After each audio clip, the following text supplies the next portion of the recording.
আসসালামু আলাইকুম এভরিওয়ান।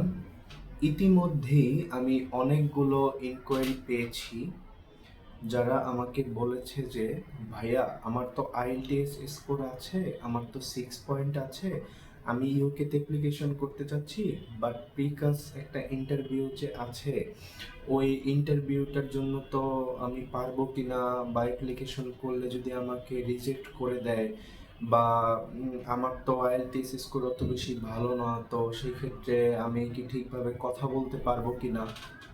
তো আজকে আমি আহ, সবার জন্য, সবার যাতে একটা আমার এই ভিডিও দেখার পরে আপনাদের সবার মধ্যে যাতে মোটিভেশন জাগে এবং ইউকেতে যাওয়ার জন্য আপনারা যাতে সঠিক গাইডলাইন পান, আজকে আমি উইদাউট প্রিকাস ইন্টারভিউ এমন কিছু ইউনিভার্সিটির নাম আমি আপনাদেরকে বলবো যেগুলোতে আপনারা শুধুমাত্র আইএলটিএস স্কোর থাকলেই আপনারা ইউকে ভিসার জন্য অ্যাপ্লিকেশন করতে পারবেন স্টুডেন্ট ভিসার জন্য। তো এবং আরও কিছু ইউনিভার্সিটি আছে যেগুলোতে প্রিকাস ইন্টারভিউর আগে কোনো রকম ডিপোজিট করা লাগে না।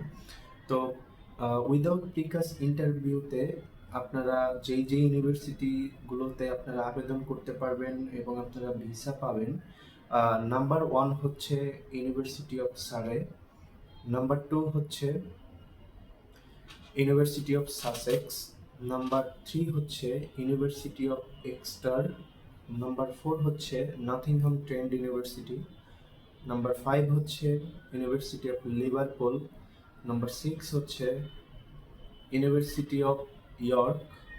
তো আজকে এই কয়টা ভার্সিটির নাম আপনারা জানলেন এবং কিভাবে অ্যাপ্লিকেশন করলে আপনাদের প্রিকাস ইন্টারভিউ লাগবে না, এবং কি কি ডকুমেন্টস দিতে হবে, কয় টাকা ডিপোজিট করতে হবে, কত টাকা টিউশন ফিস লাগবে, ভিসা ফি কত লাগবে, আপনারা ব্যাংক ফান্ড কিভাবে ম্যানেজ করবেন, সব কিছু আমার থেকে গাইডলাইন নেবেন। আশা করি আপনাদের যাদের হচ্ছে আইএলটিএস স্কোর নেই তারা কি করবেন এর পরের ভিডিওতে আমি ওই বিষয়গুলো বলবো, এবং তারা অবশ্যই আমার থেকে গাইডলাইন নেবেন। এবং আপনারা যদি ভিডিওটি ভালো লাগে সেক্ষেত্রে ভিডিওটি শেয়ার করে দেবেন। আসসালামু আলাইকুম।